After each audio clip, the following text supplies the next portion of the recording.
satu acara peringatan maulid, di situ ada memperingati maulid Nabi, atau ada lagi memperingati maulud Nabi. Mana yang benar? Dua-duanya benar. Kalau memperingati maulid Nabi, berarti panitia mengajak kita semua untuk memperingati hari kelahiran Nabi. Kalau di situ ada memperingati maulud Nabi, berarti ibu diminta oleh panitia untuk sama-sama memperingati sosok yang dilahirkan, yaitu baginda Nabi Shallallahu Alaihi Wasallam. Sahabat sekalian, bertemu kembali dengan kami di channel Hobi Dakwah. Jangan lupa di subscribe ya. Terima kasih. Kelahiran baginda Nabi Shallallahu Alaihi Wasallam.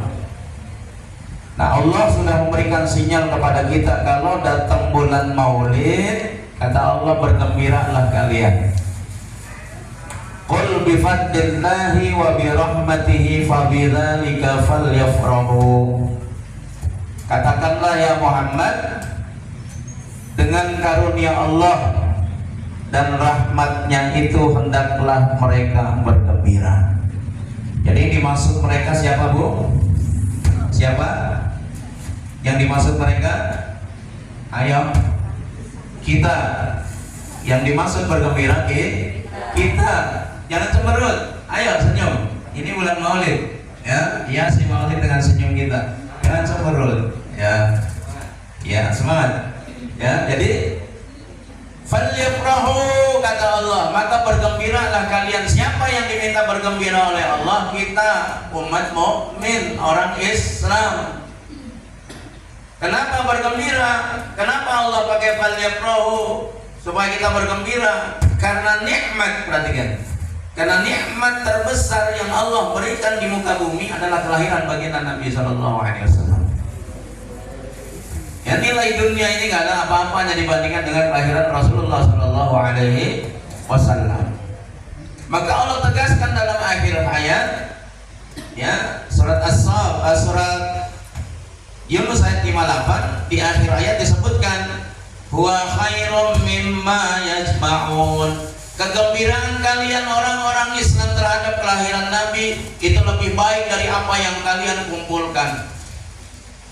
Ibu mati-matian ngumpulin dunia sampai orang kaya raya itu masih kalah dengan nikmatnya kelahiran baginda Nabi Shallallahu Alaihi Wasallam. Di sini ada ibu dari RT 10 ada. Ada dari RT 10 ya. Alhamdulillah. Ada maulid di sana, Bu? Ya. Alhamdulillah. Ya, semakin banyak peringatan maulid semakin bagus. Berarti menandakan kita cinta kepada Nabi Sallallahu Alaihi Wasallam. Bu, dalam ayat ini surat Yunus ayat 58 Allah pakai kata falyafrahu. Itu berasal dari kata apa? Minta. Falyafrahu berasal dari kata faroha. Faroha yafrahu, bergembiralah. Dalam bahasa Arab gembira itu ada dua, Bu. Yang pertama faroha, yang kedua sa'adah. Sama-sama gembira. Tapi kalau faroha itu kebahagiaan yang timbul dari hati dan ditampakkan. Jadi falyafrahu itu kebahagiaan dari hati yang ditampakkan. Kalau as-sa'adah itu kebahagiaan yang berada di dalam lubuk hati seseorang. Ya, jadi kebahagiaan itu berada di dalam dirinya, itu sa'adah. Tapi yang Allah minta falyafrahu, bergembiralah kalian. Allah minta kegembiraan kita itu ditampakkan. Dengan cara apa? Silakan dengan cara apa kita menampakkan kegembiraan itu. Ya, mau dengan cara puasa sebagaimana Nabi Shallallahu Alaihi Wasallam berpuasa, silakan. Ya, soalan Nabi Shallallahu Alaihi Wasallam, Nabi Shallallahu Alaihi Wasallam pernah ditanya oleh sekalian dalam hadis riwayat Muslim. Hadis ini sahih. Ya, ditanya tentang apa? An shaumi yaumil Isnin. Nabi ditanya tentang puasa hari Senin. Kenapa Nabi itu sering puasa hari Senin? Apa jawab Nabi? Zaka yaumun wulidtu. Karena hari Senin itu adalah hari aku dilahirkan. Jadi Nabi bersyukur atau apa bersedih di sini? bersyukur. Dengan cara apa syukurnya Nabi dengan kelahirannya? Dengan cara berpuasa. Maka falyafrahu, tampakkan kegembiraan kalian. Jadi bukan gembira itu cuma diam nggak ngelakukan apa-apa. Di bulan Maulid ini kata Allah, tampakkan kalau engkau dengan cinta dengan Nabi, engkau senang dengan kelahiran Nabi, maka kegembiraan engkau tampakkan kata Allah. Falyafrahu, tampakkan. Ya dengan cara apa? Maka sudah menjadi lazim di Indonesia itu ada peringatan Maulid. Maaf suara saya gini ya Bu. Ini udah tinggal sisa.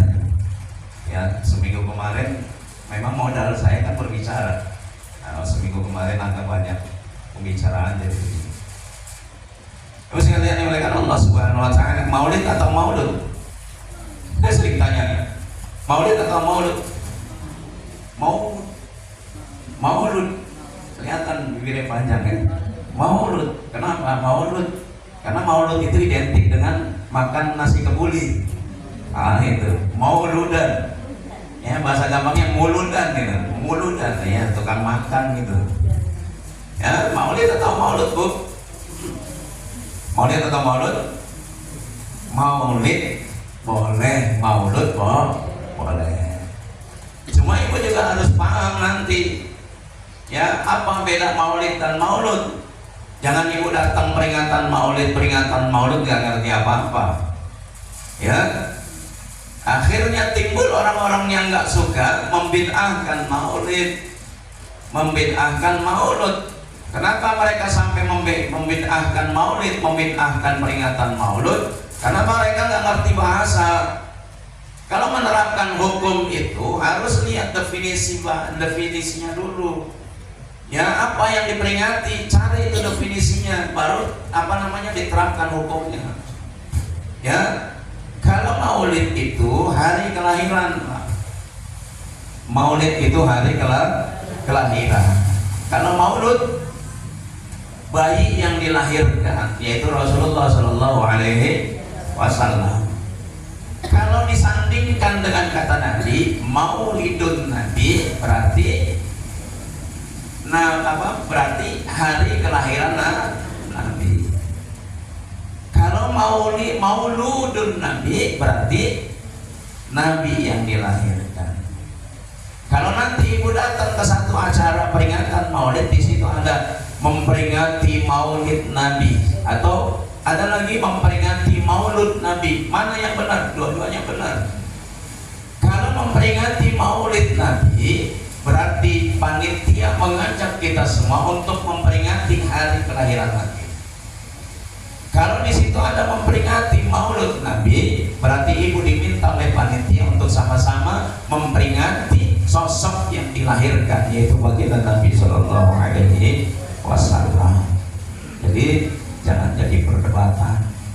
Kalau ditanya hukumnya apa? Hukumnya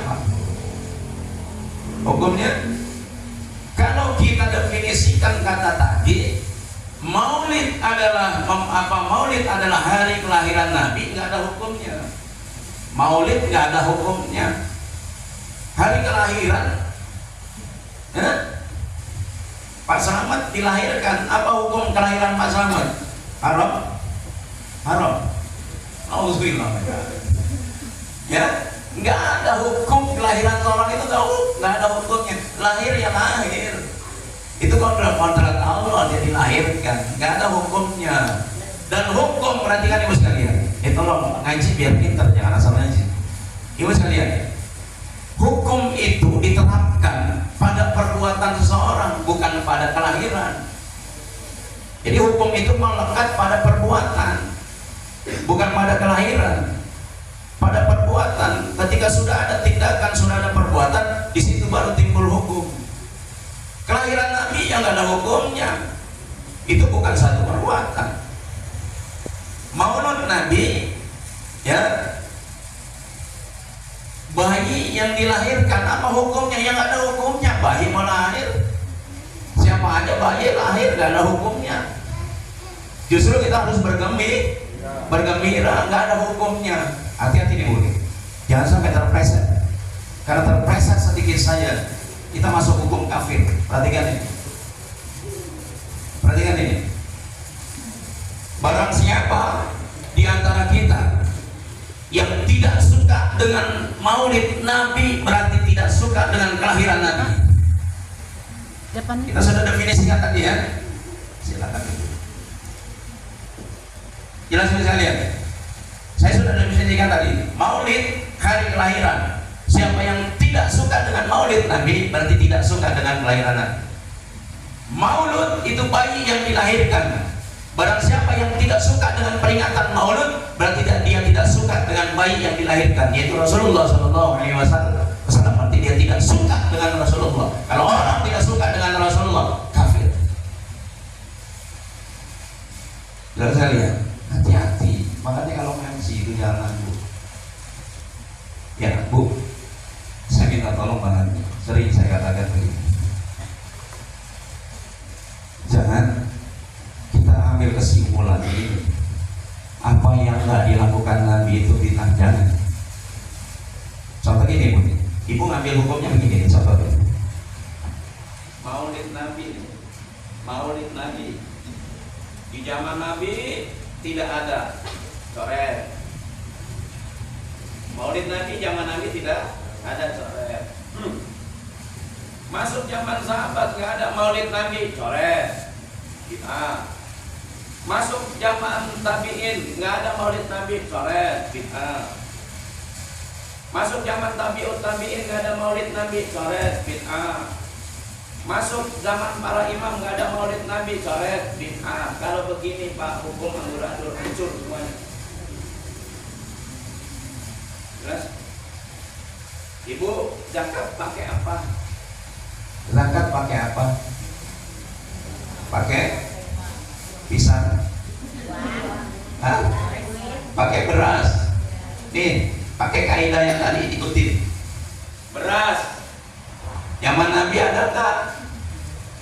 Beras zaman Nabi? Zaman Nabi nggak ada, tidak. Zaman Nabi nggak ada zakat pakai beras. Masuk zaman sahabat, karena masih di Arab, zakat pakai beras ada nggak? Tidak ada. Mereka pakai gandum, pakai makanan pokok, kurma dan sebagainya. Masuk zaman tabi'in, masih dekat dengan sahabat, ada nggak zakat pakai beras? Tidak ada. Bid'ah. Ya. Masuk zaman para tabi'in, masih dekat dengan tabi'in, pakai beras ada nggak? Nggak ada. Masuk para zamannya para imam, pakai beras ada? Nggak ada. Masuk zaman sekarang, ibu pakai zakat pakai beras ada nggak? Bid'ah, ibu. Kalau nyari hukum begitu berantakan, Bu. Makanya belajar itu yang benar. Kalau nyari hukum begitu berantakan kita semua. Bahkan belajar fikih yang benar. Saya mohon maaf lahir batin, saya ajak ibu di ta'lim ini supaya kita berwawasan luas. Jangan sedikit. Ya, Bu.